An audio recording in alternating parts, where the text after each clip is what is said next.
तर आज बघा खूप दिवसांनी मुहूर्त लागला आहे पाणीपुरीला. तर पाणीपुरीचं मी सामान वगैरे आणून ठेवलेलं होतं.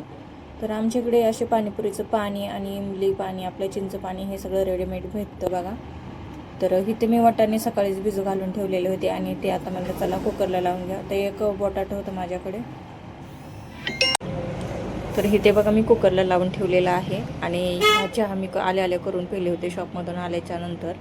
तर लगेच मी पाणीपुरी तळायसाठी कढई मांडलेली आहे, कारण पुऱ्या मी गावातूनच आणल्या होत्या आणि त्या फक्त आता तळायच्या आहेत. तर इथं मी इमलीचं पाणी हे ओतलेलं आहे बघा. अशा रेडीमेड पाऊच भेटतात बघा आणि फक्त आपल्याला त्यात पाणी टाकायचं आहे. तर याच्यात मी चांगलं अर्धा तांबे पाणी ओतलेलं आहे आणि हे तिखट पाणी आहे. तर याच्यात मी साधारणतः एक तांबे पाणी ओतलं असेल आणि इमलीमध्ये अर्धा इंच. तर हा पण पाणीपुरीचाच मसाला आहे.